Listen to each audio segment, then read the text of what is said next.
a lot of risk, and that's why you can't explain so many things which come up in different trials. Autonomic neuropathy is one of very important part, and it remains neglected in clinical practice. So I invite Dr. Vageesh Ayyar,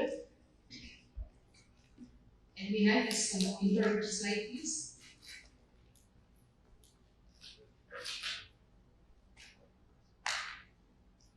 He is professor at the Department of Endocrinology at St. John's Medical College in Bangalore, and he is actively involved in Endocrine Society of India. Has many publications, national as well as international, and contributed to many textbooks. And he is a great speaker. Once he takes up some subject, we will definitely going to gain something after his talk of 20 minutes. So, Dr. Ayyar, please. Thank you, Dr. Shailja, for a kind introduction. This is one of the subjects which was very close to my heart. I did a thesis on this during my MD. Subsequently, we did some study during our stay or St. John's department. So, this is one of the least recognized and least understood complications of diabetes, because it takes time when we evaluate at the bedside. Typically, it affects all systems and in autonomic nervous system. And it has been noted that subclinical dysfunction can occur as early as 1 year, by 1 year in patients with type 1 diabetic patients.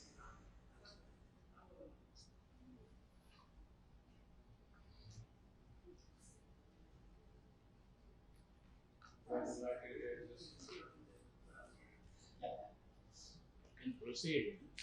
Fine. Yeah, I am not getting any Subject is close to your heart, so you can proceed.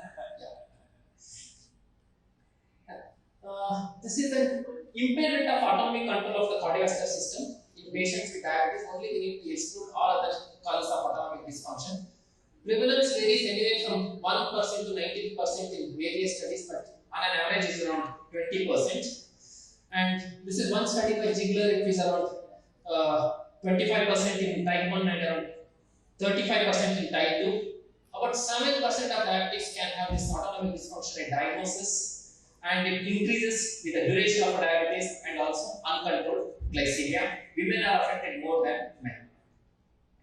What is more important is patients with cardiovascular autonomic neuropathy are at an increased risk of mortality. About 50% die because of renal failure and about 30% die because of sudden cardiac death.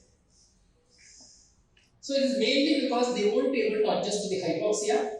They won't recognize hypoglycemia when it happens. There is acceleration of the microvascular complications of diabetes, and there is some disturbed sympathovagal activity of the heart both in the day and the night. Diurnal variation gets abolished, and nocturnal sympathetic activity is at high. They have a high blood pressure, hence sudden cardiac death.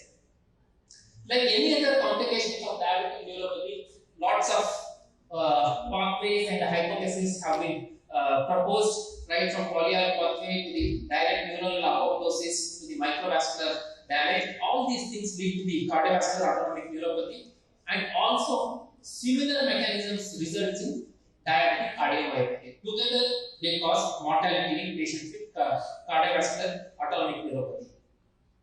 Neither age nor type, neither the elder or younger or type 1 or type 2 have a limiting factor. It affects across both type 1 and type 2.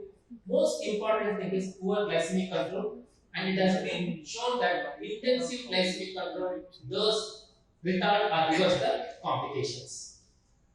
The most important complication initial to happen is a parasympathetic, but late to happen is a sympathetic, and by the time sympathetic denervation happens, patient will be already having a cardiovascular autonomic neuropathy, and reduced heart rate variation is one of the important things in earlier symptom of cardiovascular autonomic neuropathy.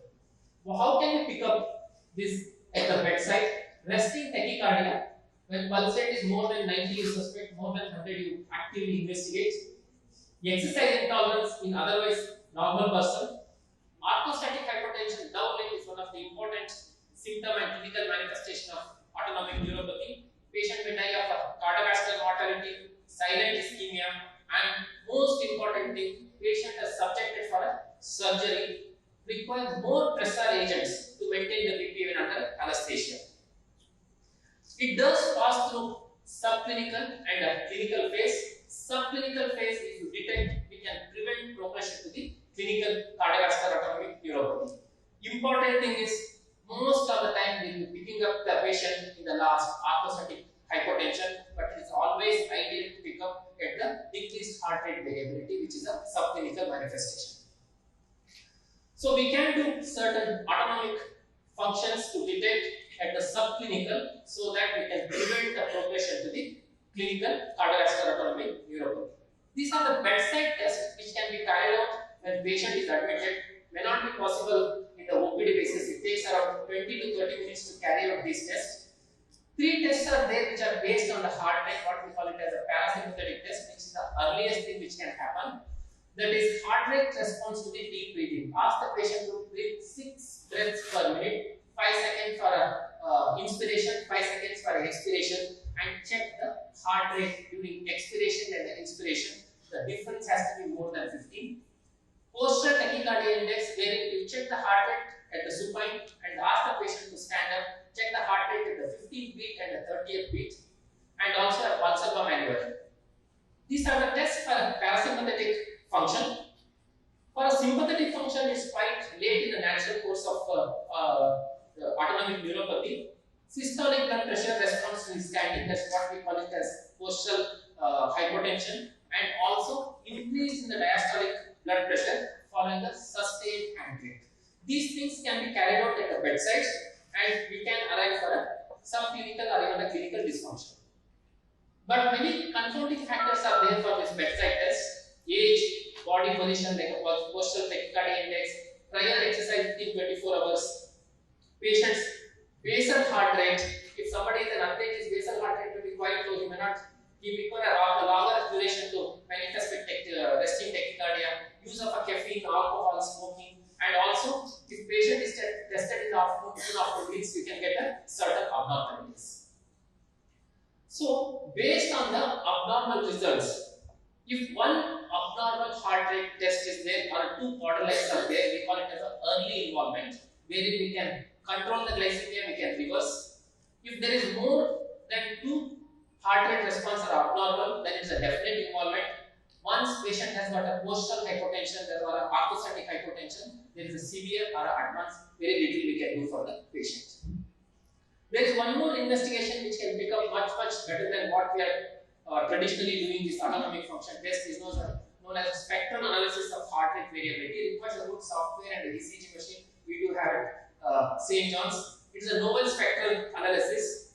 It provides the basic information about the RR interval, which are all your parasympathetic tests are recognized, and based on that, it picks up very low frequency, and high frequency components of the heartbeat. Hence, it becomes very easy to pick up the abnormalities.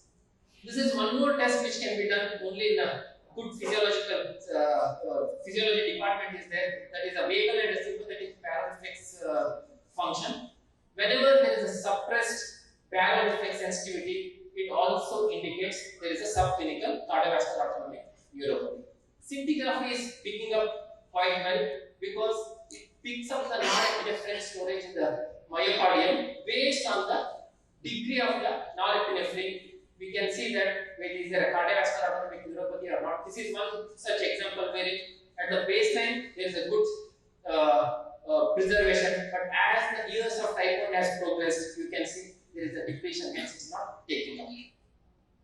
Echo and MRI are coming in a big way, wherein there will be novel technologies which can identify twist, torsion, and the strain on the LV function and provide a useful information about the cardiovascular function of the heart.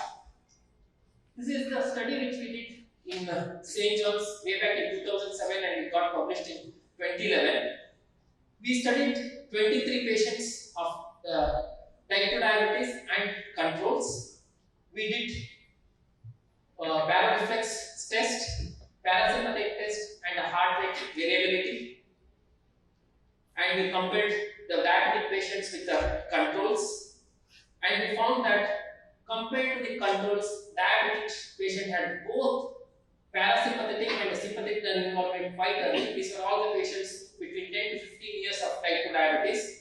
And it is one of the important complications so that we can prevent the morbidity and mortality. But when it comes to the management, it's quite disappointing because we detect most of the time quite late. Most of the time, treatment is directed towards the addressing the symptoms. Most important thing, like any other complication, is the glycemic control and also evaluating for associated risk factors. Postal hypertension will be most troublesome, so patient can be asked to wear a tight supportive garments. Sometimes, if he is taking certain drugs which aggravates the postal hypertension, can be avoided, especially diuretics, antidepressants, tranquilizers. Elevation of the headache by 30 centimeters, so that there is a continuous stimulation, hence postal hypertension doesn't happen. And also educate the patient not to get up suddenly. He should wake up, keep his eyes open, then he should sit, then he should stand, then he should take the first step. This also helps in the symptomatic benefit to the patient. Even the medical therapy is quite limited. Just to retain the salt and water, you can give a high salt diet, but there will be a problem. These patients have a supine hypertension and a sitting or standing hypertension. Fludrocortisone can be given up to 200 micrograms per day, but we need to monitor for a peripheral fetal edema and also electrolyte disturbance. Other drugs which have been tried less successfully are clonidine, beta blockers, fluoxetine, octreotide, even erythropoietin. Erythropoietin is given only with the view that we can increase the red cell mass so that postal hypertension can be minimized. Even the recommendation from the ADA and other bodies are there for this autonomic nervous system evaluation, but all are level EM. Because it takes time 15 to 20 minutes minimum for somebody who is used to this test. That's why as of now, level E means we need to evaluate, assessing based on the symptoms. By the time patient gets the symptoms, he will already progressed well into the complication. There are good future perspective for this complication. SPECT is coming in a big way. There are radioligands which are available for parasympathetic innervation because that's the earliest complication, and also MRI study of the heart is also underway. To conclude, cardiovascular autonomic neuropathy has been an important and independent predictor of mortality in patients with diabetes. Poor glycemic control appears to be associated with development and progression of cardiovascular autonomic neuropathy. Diagnosis as of now relies on performance of an autonomic function test. As of now, routinely it is not done at bedside. Only with suspected patients we can do it. Your spectral heart rate variation offers early diagnosis and the risk stratification. Currently, mainstay of a treatment is good metabolic control, lifestyle changes, and treatment for a postal hypertension. Available medical therapies does have some limitations and not widely reachable. Newer therapies which can prevent oxidative stress and the complication, prevention of the neuronal apoptosis probably offer a much greater help for this complication. Thank you for your patient hearing.